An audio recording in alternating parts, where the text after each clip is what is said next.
Salut les loulous et les louloutes, bienvenue dans cette vidéo un petit peu spéciale aujourd'hui car effectivement je vais vous proposer un tutoriel pour apprendre à embaumer, oui parfaitement, à momifier votre chat. C'est une recette que je tiens d'une arrière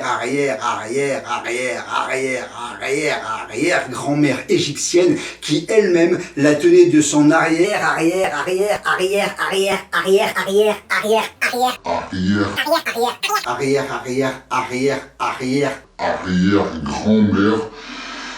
qui n'était autre que la reine Néfertiti. Oui, complètement, c'est une recette que l'on a retrouvée dans son tombeau, sous sa pyramide, griffonnée sur un petit post-it et qui s'est transmise de génération en génération. Alors là, aujourd'hui, naturellement, j'ai mis un petit bonnet pour être un petit peu festif, mais c'est une recette que vous pouvez appliquer à n'importe quel moment de l'année. Allez, on se retrouve tout de suite pour ce tutoriel.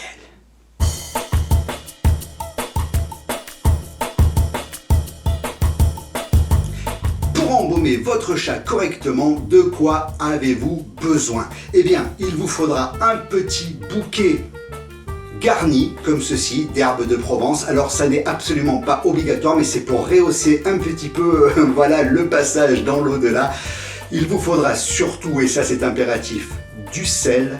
Il vous faudra également du poivre et bien entendu des bandelettes afin d'entourer l'animal pour qu'il puisse voyager au mieux jusqu'à sa destination.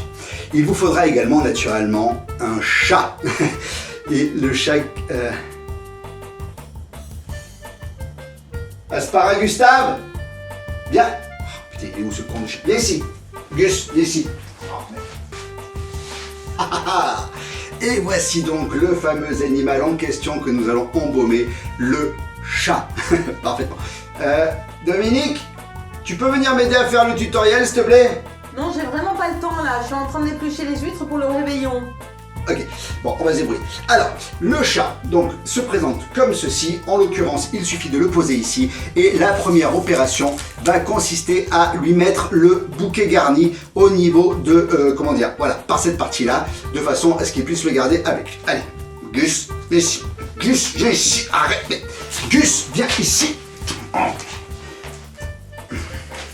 Gus, putain, viens ici. Mon chat. Viens là, Gussou.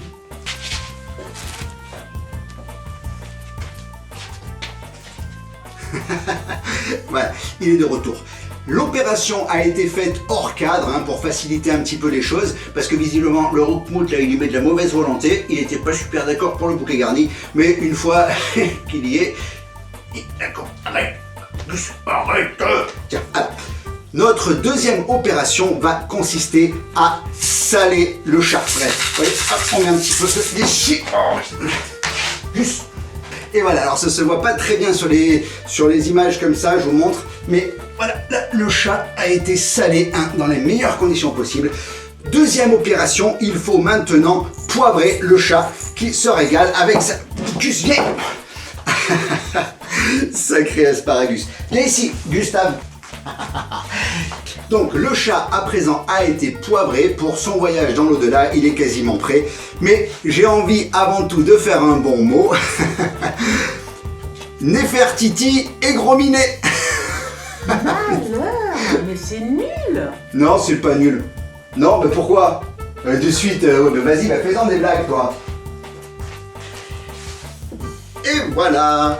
On est quasiment au bout de l'opération. Il ne reste plus maintenant qu'à enrouler le chat dans cette bandelette à des fins de finition totale de la chose qui permettra de faire que tout se passe pour le mieux dans le meilleur des mondes lorsque le chat sera enfin opérationnel pour être entièrement... Gus, ici.